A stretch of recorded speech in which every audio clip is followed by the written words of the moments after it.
অল্প বয়সী একটা ছেলে জিজ্ঞেস করছে, আপনি কোথায় যাবেন? ইশতিয়াক কাঁপা কাঁপা গলায় বলে, সচিবালয়ের সামনে আমার নামার কথা ছিল।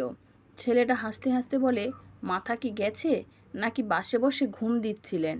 বাস তো লাস্ট স্ট্যান্ডে এসে গেছে। ইশতিয়াক সিট থেকে উঠে দাঁড়াতে চায়, মাথাটা ঝিমঝিম করছে।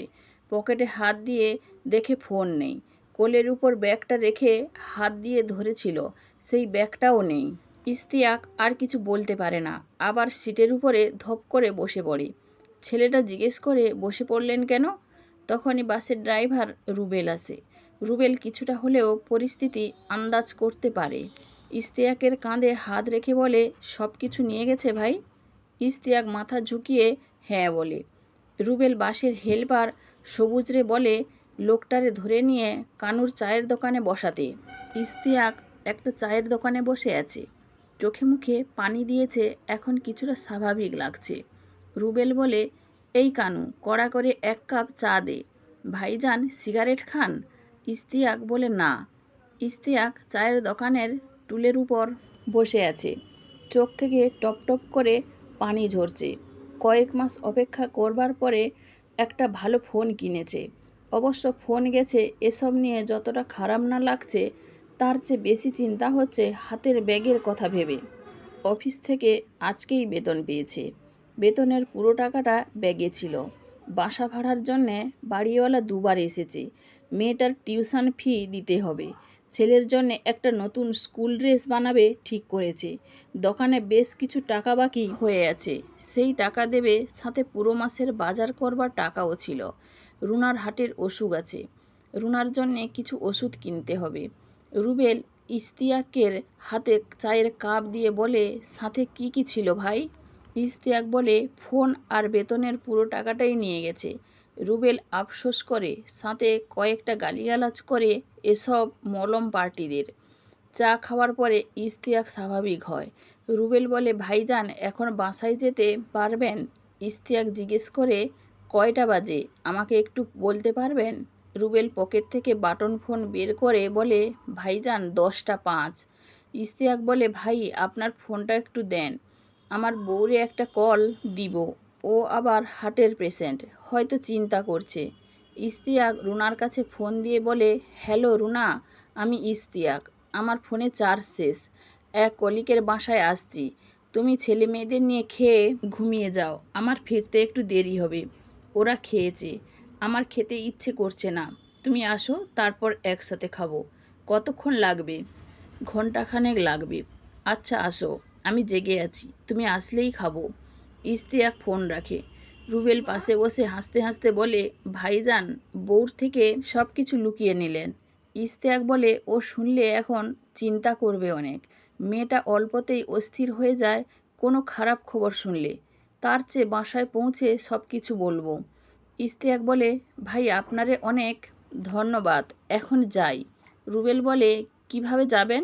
ইশতিয়াক বলে, হাঁটতে হাঁটতে চলে যেতে পারবো। রুবেল বলে, ভাইজান দাঁড়ান।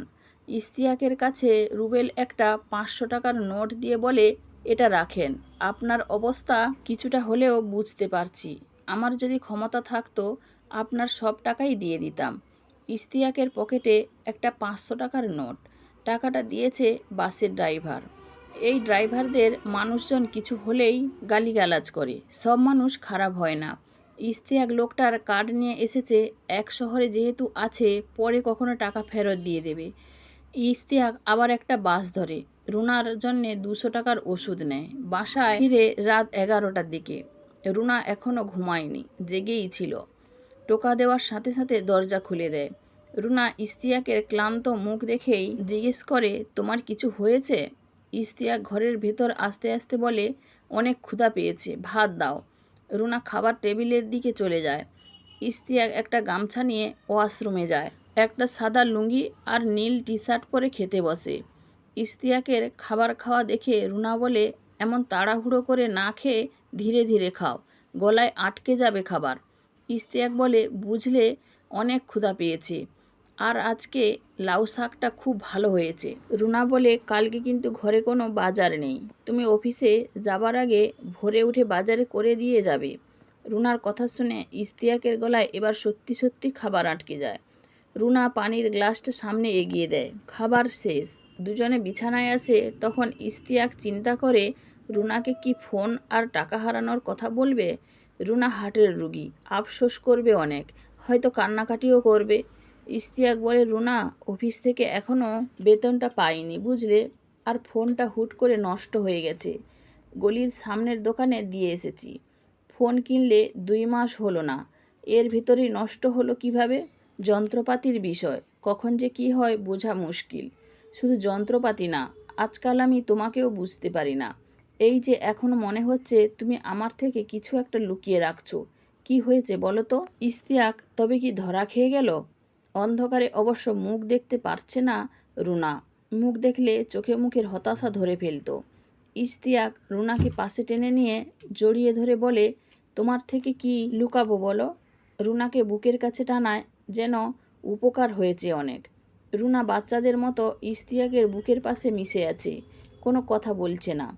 ইশতিয়াক পরদিন ভোরে উঠেই অফিসে চলে যায়। বেশ কিছু পরিচিত জনের কাছে ধারের জন্যে যায়, তবে কোথাও তেমন কিছু হয়নি। মাথার ভেতরে এক সমুদ্র চিন্তা নিয়ে বসে থাকে। কোথায় যাবে, কার কাছে যাবে বুঝতে পারে না। অফিস ছুটি হলে হেঁটেই বাসায় ফেরে। রুনা আজকেও জিজ্ঞেস করে, তোমাকে এত ক্লান্ত লাগছে কেন? ইশতিয়াক বলে, অফিসে অনেক কাজের চাপ। ইশতিয়াক খাবার খেতে টেবিলে বসে দেখে আলু ভর্তা আর ডাল রান্না হয়েছে শুধু। রুনা খাবারটা ইশতিয়াকের সামনে দিয়ে বলে, কালকের কিন্তু আর আলু ভর্তা ডাল এটাও নেই, একেবারে না খেয়ে থাকতে হবে।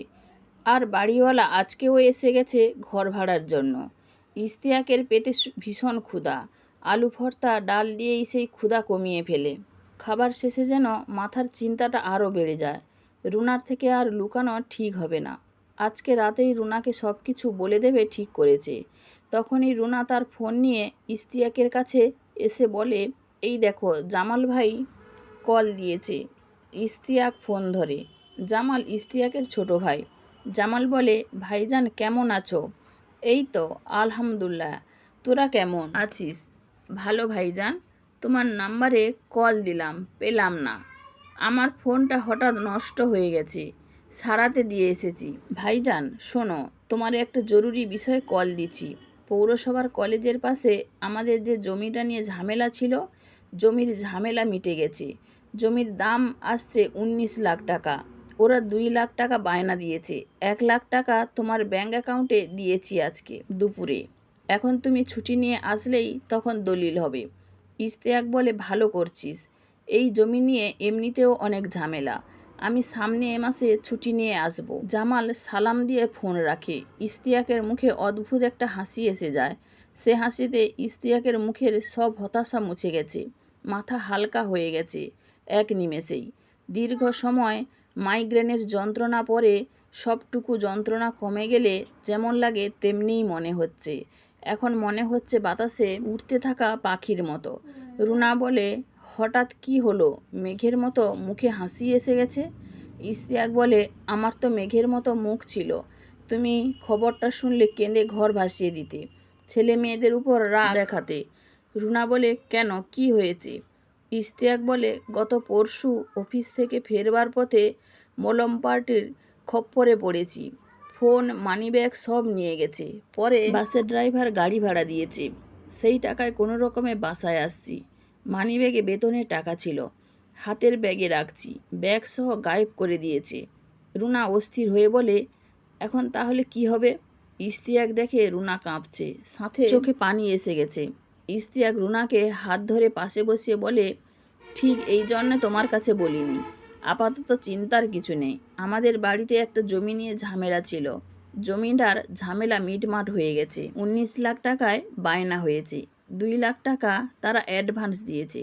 জামাল 1 লাখ টাকা আমার অ্যাকাউন্টে দিয়েছে। সেই খবর দিতেই মাত্র ফোন দিয়েছে। রুনা কিছুটা স্বাভাবিক হয়, শ্বাস উঠে গিয়েছিল, এখন শান্ত হয়ে বসে। ইশতিয়াক পরদিনই ব্যাংক থেকে টাকা তুলে মেয়ের টিউশন ফি আর ঘর ভাড়া টাকা রুনার কাছে রেখে অফিসে চলে যায়।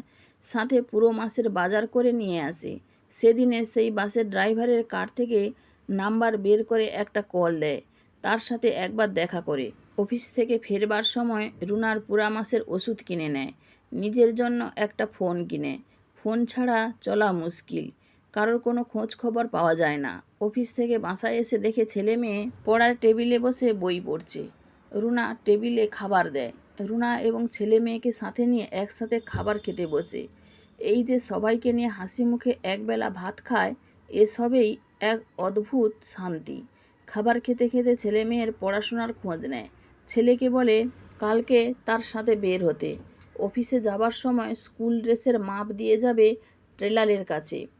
ইশতিয়াক রাতের খাবার খাওয়া শেষে বিছানায় আসে। রুনা চেয়ারের উপর থেকে শুকনো কাপড় ভাঁজ করে বিছানার উপর রাখে। ইশতিয়াক রুনার দিকে তাকিয়ে আছে। বিছানা থেকে উঠে রুনাকে জড়িয়ে ধরলে রুনা নিজেকে ছাড়িয়ে নিয়ে বলে, ওরা এখনো ঘুমায়নি, ছাড়ো বলছি। ইশতিয়াক বিছানার পাশে বসে কাপড় ভাঁজ করা দেখে যায়। জীবনে হুট করে নেমে আসা দুঃখের মতো কখনো হুট করে সুখ নেমে আসে। তাই তো অনেক দুঃখের ভিড়েও মানুষ সুখের অপেক্ষা করে যায়। কারোর সেই অপেক্ষা হয় দীর্ঘমেয়াদী, কারোর অপেক্ষা স্বল্প সময়ের।